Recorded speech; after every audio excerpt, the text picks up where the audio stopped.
தஞ்சாவூர் மாவட்டம் அதிராம்பட்டினம் அருகில் prime public பள்ளியில் சிபிஎஸ்இ பாடத்திட்டத்தின் கீழ் 10ஆம் வகுப்பு படித்த மாணவர் பிரச்சினையில் மாணவர்களுக்கு இரு வாய்ப்புகள் அளிக்கப்பட்டுள்ளதாக தெரிவிக்கப்பட்டிருக்கிறது. கூடுதல் விவரங்களை செய்தியாளர் ராஜா வழங்க கேட்கலாம். ராஜா, வணக்கம். விவரங்களை பதிவு பண்ணலாம்.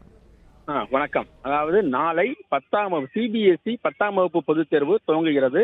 இந்த நிலையில் தஞ்சை மாவட்டம் அதிராம்பட்டினம் பிரைம் பப்ளிக் சிபிஎஸ்இ பள்ளியில் படித்த 10ஆம் வகுப்பு படித்த மாணவிகள் மொத்தம் 19 பேர். இவர்களுக்கு அந்த தேர்வு எழுதுவதற்கான ஹால் டிக்கெட் வழங்கவில்லை.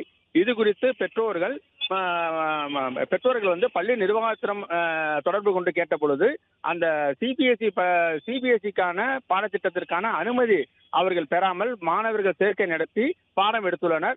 இதனை அறிந்த மாணவர்களும் பெற்றோர்களும் அதிர்ச்சி அடைந்தனர். இதனைத் தொடர்ந்து பெற்றோர்கள் தங்கள் குழந்தைகளை அழைத்துக் கொண்டு தஞ்சை மாவட்ட ஆட்சியர் அலுவலகம் வந்தனர். அங்கு தற்பொழுது மாவட்ட ஆட்சியர் கூட்டரங்கில் மாவட்ட முதன்மை கல்வி அலுவலர் அந்த மாணவருடைய பெற்றோர்களுடன் பேச்சுவார்த்தை நடத்தினார். அதில் அவர்களுக்கு 2 வாய்ப்புகள் தரப்பட்டிருக்கிறது. அந்த பேச்சுவார்த்தையுடைய முதற்கட்ட தகவல் கிடைத்திருக்கிறது.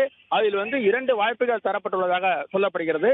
அதாவது மாநில பாடத்திட்டத்தின் கீழ் அவர்கள் தேர்வு எழுதலாம் அப்படின்னு ஒரு வாய்ப்பு கொடுக்கப்பட்டிருக்கிறது. மாநில பாடத்திட்டத்தின் கீழ் தேர்வு எழுத விரும்பினால் அடுத்த மாதம் நடைபெற உள்ள 10ஆம் வகுப்பு பொதுத் தேர்வில் இவர்கள் தேர்வு எழுதி கொள்ளலாம் என ஒரு வாய்ப்புகள் தரப்பட்டிருக்கிறது. மற்றொரு வாய்ப்பு, அதாவது நீங்கள் சிபிஎஸ்இ பாடத்திட்டத்தில் தான் தேர்வு எழுத வேண்டும் என்றால் அக்டோபர் மாதத்தில் தேர்வு எழுதி கொள்ளலாம் என 2 வாய்ப்புகள் கொடுக்கப்பட்டிருக்கிறது. அவர்கள் இந்த கொடுக்கப்பட்டிருப்பதாக நமக்கு முதற்கட்ட தகவல்கள் வெளியாகி இருக்கிறது.